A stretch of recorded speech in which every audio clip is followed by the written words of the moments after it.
Hello students, इसके पहले के वीडियो में हम लोगों ने बात की थी एलाइज़ा की, और आज हम बात करेंगे रिया की, जिसका फुल फॉर्म है रेडियो इम्यूनो एसे। यह MSc second semester foods and nutrition के मेथड्स ऑफ इन्वेस्टिगेशन यूनिट 4 का एक पोर्शन है।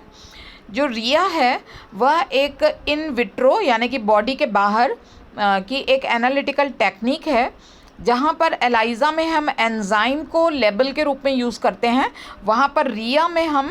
रेडियो आइसोटोप्स को लेबल्स के रूप में यूज़ करते हैं, और इसे एंटीजन या एंटीबॉडी के साथ कंबाइन किया जाता है, और बनने वाले कॉम्प्लेक्स को हम इनडायरेक्टली उसका क्वांटिटी को नापने के लिए रेडियो एक्टिविटी को नापते हैं। तो इस प्रकार से यह इम्यूनोलॉजिकल क्वांटिफिकेशन टेक्निक है, जिसमें हम रेडियो एक्टिव आइसोटोप्स को लेबल के रूप में यूज़ करते हैं। यह बहुत ज़्यादा सेंसिटिव टेक्निक है, ख़ास तौर पर एलाइज़ा के मुकाबले, जिसमें हम पिकोग्राम क्वांटिटी में भी किसी भी रेडियो एक्टिव सब्सटेंस की सहायता से हम इम्यूनोलॉजिकली एक्टिव सब्सटेंसेस का पता लगा सकते हैं, चाहे वो हार्मोन हो, चाहे ड्रग्स हों, चाहे कोई टॉक्सिन्स हों। रिया जो है वो बॉडी के बाहर यानी कि इन विट्रो यूज़ करने वाली टेक्निक है, और इसमें हम किसी भी प्रोटीन को आसानी से सेपरेट कर सकते हैं, और उसके साथ कंबाइंड जो हमारा रेडियो आइसोटोप है उसको मेजर करके उस प्रोटीनस मॉलिक्यूल की क्वांटिटी का ठीक पिकोग्राम तक की मात्रा में हम आसानी से पता लगा सकते हैं। यदि हम रिया की बात करें तो एलाइज़ा के मुकाबले जो रिया टेक्निक है वो काफ़ी ज़्यादा सिंपल है और बहुत ज़्यादा सेंसिटिव है, परंतु चूंकि इसमें रेडियो आइसोटोप्स का यूज़ किया जाता है, इसलिए इस टेक्निक के लिए स्पेशल लाइसेंस होना चाहिए, एक स्पेसिफिक सेटअप होता है, और रेडियो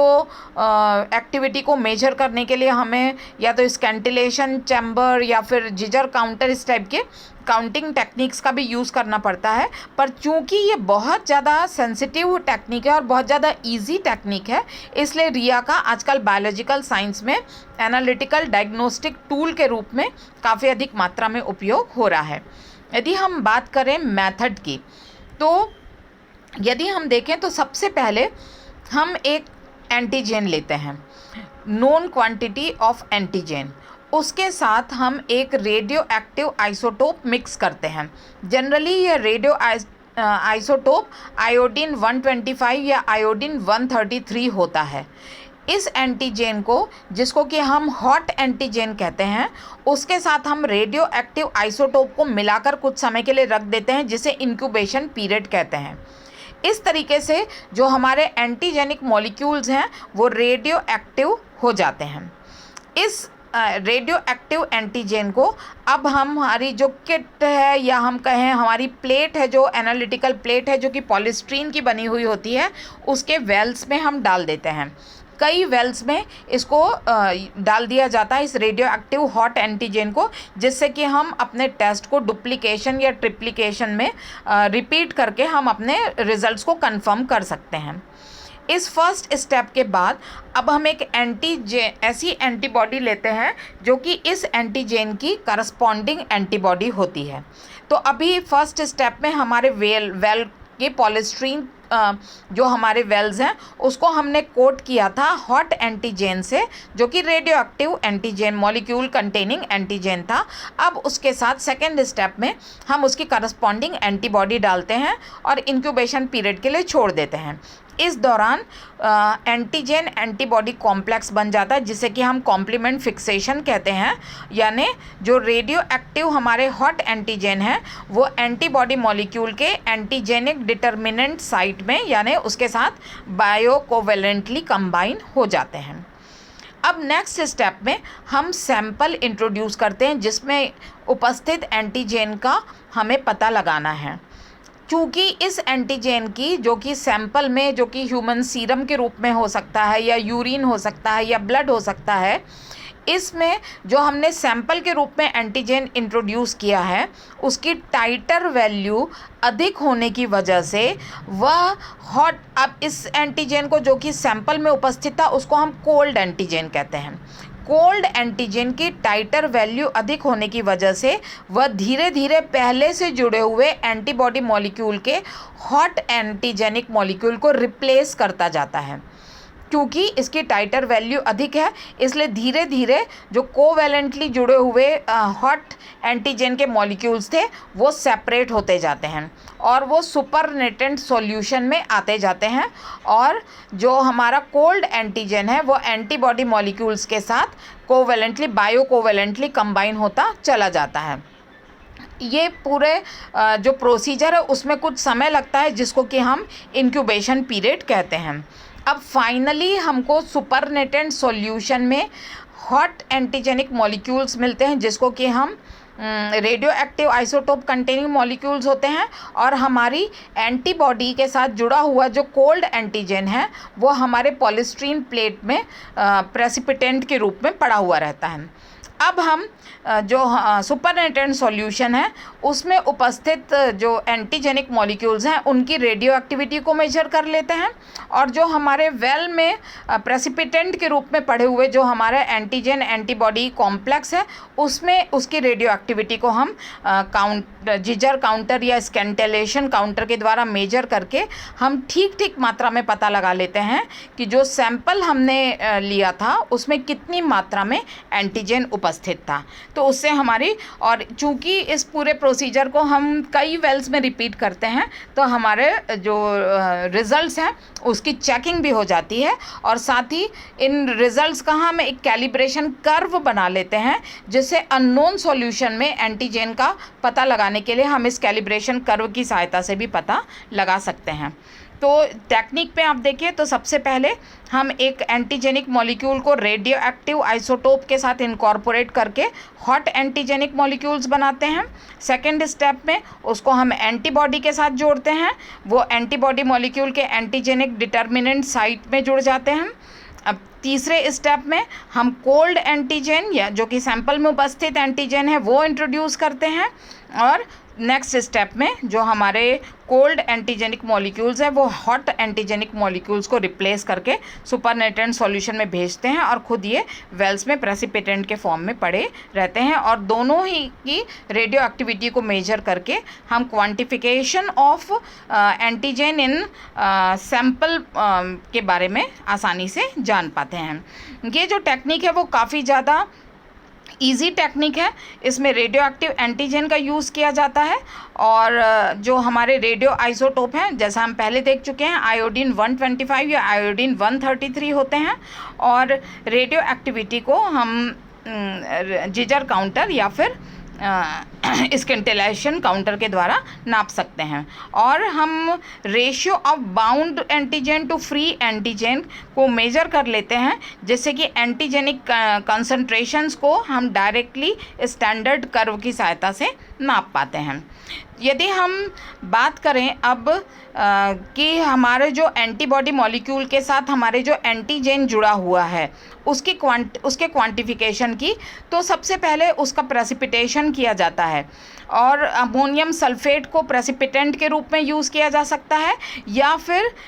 कई बार एक दूसरी एंटीबॉडी जिसको कि हम सेकेंड एंटीबॉडी कहते हैं उसको भी हम प्रेसिपिटेंट के रूप में यूज़ कर सकते हैं। मान लीजिए कि यदि फर्स्ट एंटीबॉडी यानी एंटीजेनिक मॉलिक्यूल के साथ कंबाइन होने के लिए हमने रैबिट के इम्यूनोग्लोबुलिन्स का उपयोग किया था, तो second time antigen antibody complex को प्रेसिपिटेट करने के लिए हम ऐसा कोई भी एंटीबॉडी लेंगे जो कि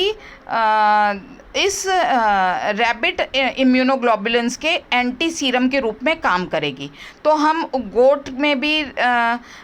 गोट की बॉडी में यदि हम इस रैबिट के इम्यूनोग्लोबुलिन्स के अगेंस्ट यदि हम एंटीबॉडी डेवलप कर लेते हैं तो गोट के बॉडी से ली गई एंटीबॉडी को हम सेकेंड एंटीबॉडी के रूप में यूज़ कर लेते हैं, और यह सेकेंड एंटीबॉडी पहले से ही बने हुए कोल्ड एंटीजन एंटीबॉडी कॉम्प्लेक्स को प्रेसिपिटेट करती है, और कई बार एल्यूमिनियम सल्फेट को भी प्रेसिपिटेंट एजेंट के रूप में यूज़ किया जाता है। अब हमारे पास जो दो प्रकार के एंटीजेंस हो जाते हैं, एक कोल्ड एंटीजन होता है और एक हमारा हॉट एंटीजन होता है। सुपरनेटेंट सॉल्यूशन में उपस्थित हॉट एंटीजन की एंटीजेनेसिटी जो हॉट एंटीजन है उसकी रेडियो एक्टिविटी को मेजर किया जाता है, और जो एंटीजन एंटीबॉडी कॉम्प्लेक्स में कुछ जो हमारे हॉट एंटीजन के मॉलिक्यूल्स बचे हुए रहते हैं उसके रेडियो एक्टिविटी को मेजर कर लिया जाता है, जिससे हमें ठीक ठीक यह पता चल जाता है कि कितने कोल्ड एंटीजन मॉलिक्यूल्स ने हॉट एंटीजन मॉलिक्यूल्स को रिप्लेस किया। इससे हम डायरेक्टली यह जान पाते हैं कि सैंपल में कितने कोल्ड एंटीजेनिक मॉलिक्यूल्स थे, यानी जो लिया गया सैंपल था उसमें एंटीजन की मात्रा कितनी थी। रेडियो इम्यूनो एसे जो है उसका बहुत ज़्यादा इसीलिए यूज़ होता है क्योंकि बहुत ज़्यादा सेंसिटिव टेक्निक है। इसके द्वारा हम पिकोग्राम यानी कि 10⁻⁻12 ग्राम तक की मात्रा में एंटीजन को हम आसानी से नाप पाते हैं, और यह टेक्निक काफ़ी ज़्यादा शॉर्ट टेक्निक है और बहुत ज़्यादा सिंपल टेक्निक है। तो इसके लिए बड़ी मात्रा में ट्रेसर टेक्निक के रूप में या एनालिटिकल टेक्निक के रूप में इसका यूज़ किया जाता है। फिर बहुत सारे हार्मोन्स, खास तौर पर जो ग्रोथ हार्मोन है या इंसुलिन हार्मोन है, उसको नापने के लिए इस मेथड का यूज़ होता है। डिजिटॉक्सिन जो पेशेंट्स लेते हैं उनकी बॉडी में ये ड्रग कहाँ पर कॉन्सेंट्रेट हो रही है या उसका फार्माकोलॉजिकल पाथ क्या है ह्यूमन बॉडी में, उसका ट्रेस करने के लिए यूज़ होता है। बहुत सारी जो एब्यूज़ ड्रग्स हैं उसका पता लगाने के लिए रिया का यूज़ होता है। हेपेटाइटिस बी सरफेस एंटीजन, यदि कोई पर्सन ब्लड डोनेट कर रहा है तो उसमें हेपेटाइटिस बी सरफेस एंटीजन तो उपस्थित नहीं है, उसको ट्रेस करने के लिए रिया का यूज़ किया जाता है।